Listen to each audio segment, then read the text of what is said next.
of our nation.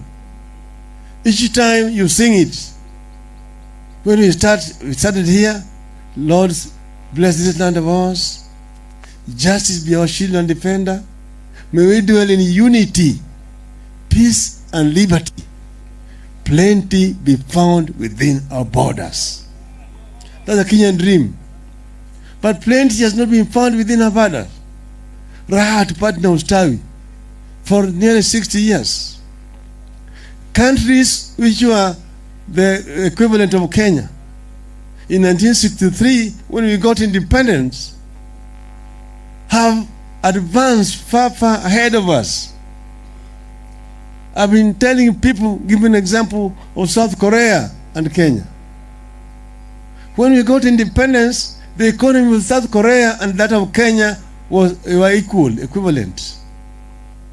Go and Google the statistics in terms of the population, in terms of poverty levels, in terms of per capita income, in terms of the levels of industrialization, in terms of agricultural production. Major economic indicators, Kenya and South Korea were equal.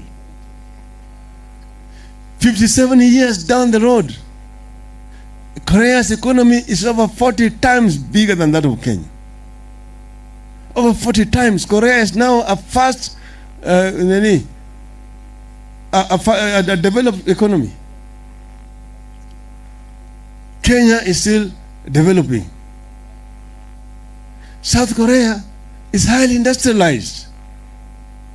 You see, Hyundai made in South Korea. Samsung, and all of you, most of you are having Samsung here, made in South Korea. LG, made in South Korea. Hapa hata sindano hamwezi kutengeneza. That's why we are saying we must change the direction. Must change direction. It's not something like at the bottoms up. We must change how we are going to develop this country. Here where you are is green. There's a lot of rainfall here.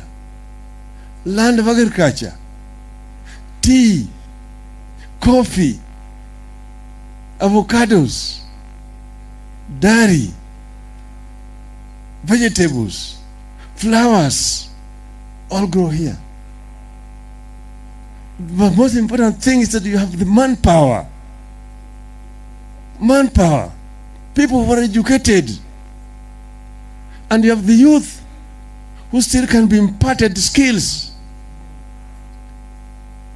Country like Israel has nothing. It's all desert.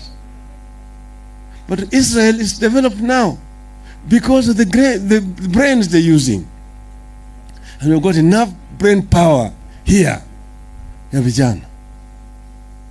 So we must challenge our youth, give our youth proper opportunities. That is what China has done. China has, in the last 30 years, when they liberalized, lifted 300 million people from poverty to middle income status in 30 years. It can be done here. It can be done here. But we must begin first down there. And that's the reason why, as NAC, we introduced free primary education. We say that every child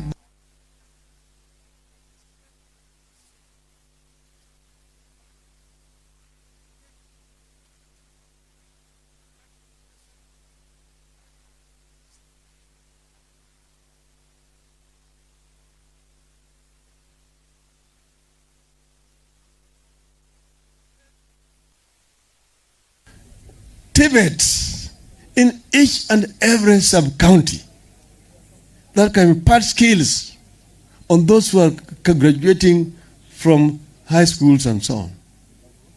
So that we have people who are specialized in ICT, in other technical fields like mechanics, electricians, plumbers, and so on.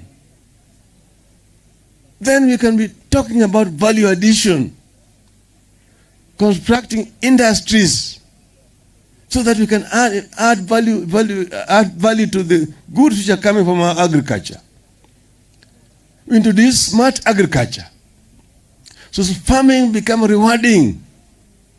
The other young man there, I looked for another time, because he was so annoyed, he uprooted his tea. Now the president started reforms in the tea sector. And Madam Raila Odinga here took the matter seriously to Parliament. And the reforms are coming in the tea sector. We need those kind of things in the coffee, our coffee. Add more value.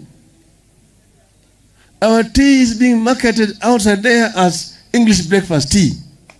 And they grow no tea in England. And our coffee. And we are actually producing high-grade coffee, Arabica. Only Colombia is our competitor in the world market. The rest produce Robusta.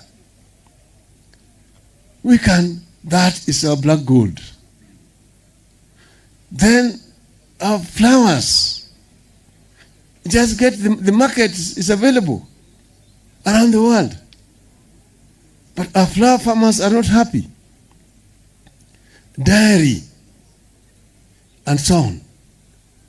But more importantly, I'm talking about the brain power. In the era of ICT revolution, because I know as an engineer, and your senator here was my student from first year to third year. So I know what I'm talking about. We know the first industrial revolution, the second industrial revolution, the third industrial revolution. We are now in the fourth industrial revolution. We can use this to leapfrog from where we were to where we want to be and try to catch up with countries like South Korea. We can do it. Inawezekana. Inawezekana. You can do it. We begin first. We want to empower our youth, not just theoretically, creating a proper ministry